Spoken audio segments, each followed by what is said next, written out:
মুফতি মাওলানা আলামিন হুসাইন মাদক দ্রব্যের কুফলের বিষয়ে কোরআন সুন্নাহয় কিন্তু দিক নির্দেশনা আছে, যদি আপনি সংক্ষেপে বলেন। ধন্যবাদ। আল্লাহ সুবহানাহু ওয়া তাআলা যেই সূরা বাকারায় 183 নম্বর আয়াতে রমজানুল মুবারকের রোজা ফরজ করেছেন, সেই সূরা বাকারায় আল্লাহ সুবহানাহু ওয়া তাআলা মাদক দ্রব্য সম্পর্কে বলেছেন। আল্লাহ বলছেন, ইয়াসআলুনাকা আনিল খামরি ওয়াল মাইসির, হে নবী, তারা আপনাকে মদ এবং জুয়া সম্পর্কে, মাদক দ্রব্য সম্পর্কে জিজ্ঞেস করবে। আপনি বলে দিন, ইন্নামাল খামরু ওয়াল মাইসিরু ওয়াল আনসাবু ওয়াল আজলাম রিজসুম মিন আমালিশ শাইতান। মদ, জুয়া, এ ধরনের মাদকদ্রব্য যত কিছু আছে এই সবগুলোই নাপাক এবং এগুলো শয়তানের কারসাজি। এই জন্য পৃথিবীতে যেই দ্রব্য হোক, চাই রাসায়নিক কিংবা সেটা উদ্ভিদজাত, যেটাই হোক না কেন, এর মাধ্যমে মানুষের যদি মাদকতা আসে, এই মাদকতাটা শরীরের জন্য, দেহের জন্য ক্ষতিকর, এবং আল্লাহ সুবহানাহু ওয়া তাআলা সকল মাদক দ্রব্যই বান্দার জন্য হারাম করে দিয়েছেন।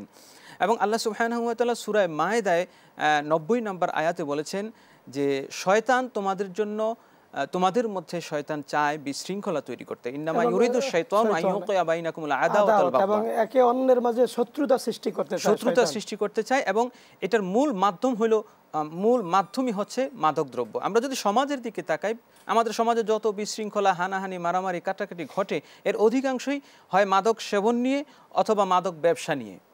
এবং রমজানুল মুবারক এসেছে আমাদের মাঝে এমন একটি আত্মসংযমের পরিবেশ তৈরি করবে, যার মাধ্যমে আমরা এই মাদক থেকে বেঁচে থাকতে পারবো।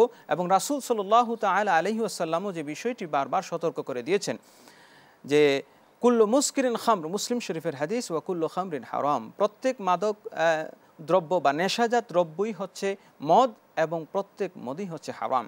আর রাসূল সাল্লাল্লাহু আলাইহি ওয়াসাল্লাম আরও সাবধান করে দিয়েছেন, মান শারিবাল খামরা, যে ব্যক্তি পৃথিবীতে মদ পান করবে, ইসকিহি ইয়াউমাল কিয়ামাতি মিন তিনাতিল খাবাল, যে ব্যক্তি মদ বা নেশাজাতীয় কিছু পান করবে, আল্লাহ সুবহানাহু ওয়া তাআলা জাহান্নামে তাকে তিনাতুল খাবাল থেকে পান করাবেন। শুকরিয়া, জাযাকাল্লাহ, চমৎকার বলেছেন। আমরা আবারও আসবো।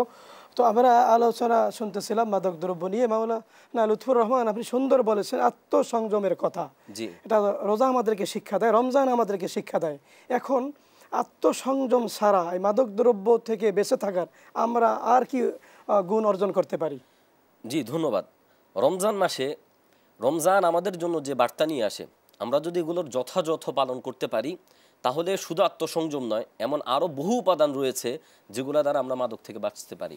যেমন আমরা রমজান আমাদের জন্য ইবাদতের মৌসুম, ইবাদতের বসন্তকাল বলি আমরা রমজানকে।